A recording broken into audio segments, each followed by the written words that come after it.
మీ అమూల్యమైన ఓటును హస్తపక్షులు కాంగ్రెస్ పార్టీ మన డాక్టర్ మోడీ ఆంధ్రరావు గారిని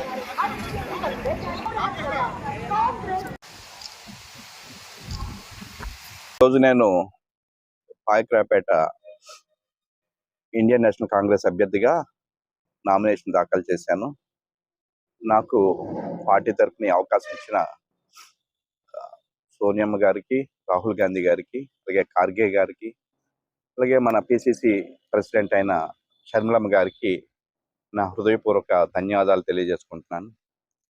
ఈరోజు నేను ఈ పాయకరాపేట ఎమ్మెల్యే అభ్యర్థిగా నాకు సపరేట్ ఎజెండా ఉంది. పాయకరాపేటలో నేను ఒక 9 పాయింట్ ఫార్ములాతో నేను పాయకరాపేటలో నేను గెలిచినా గెలవకపోయినా ఈ 9 పాయింట్ ఫార్ములా మీద నేను పనిచేస్తానని ఇక్కడ తెలియజేసుకుంటున్నాను.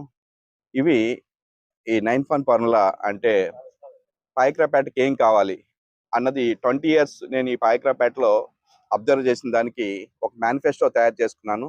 అది లోకల్ మేనిఫెస్టో, పాయకరాపేట మేనిఫెస్టో. ఆ 9 పాయింట్స్ మీద నేను నా ఫ్యూచర్ అంతా ఫైట్ చేస్తాను. ఆ 9 పాయింట్స్ ఏంటనేది చెప్తాను.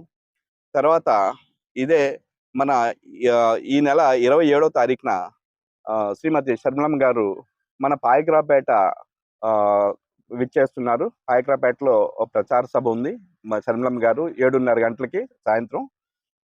ఈ అందరూ ఇండియా కూటమి నుంచి మొత్తం అందరూ కలిసి ఈ సభను జయప్రదం చేస్తారని, ఇండియా కూటమి ప్రతినిధులందరూ హాజరవుతారని, షర్మిలమ్మ గారిని ఈ సభను జయప్రదం చేస్తారని నేను ఆశిస్తున్నాను. పొత్తులో భాగంగా సిపిఐ అండ్ సిపిఎం మొత్తం ఈ నియోజకవర్గంలో కాంగ్రెస్ పార్టీతో కలిసి పనిచేసి కాంగ్రెస్ పార్టీని ఈ నియోజకవర్గంలో గెలిపిస్తారని నేను ఆశిస్తున్నాను. సిపిఐ సిపిఎం మిగతా ఇండియా కూటమి మొత్తం అందరూ వచ్చి సమిష్టిగా ఇక్కడ కష్టపడి పనిచేసి ఇక్కడ మన పాయకరాపేట ఎమ్మెల్యేని అభ్యర్థిని గెలిపించి ఇది మన ఏఐసిసికి మరియు పిసిసికి ఒక గిఫ్ట్గా ఇవ్వాలని ఇస్తారని ఆశిస్తూ సెలవు తీసుకుంటున్నాను. జై హింద్.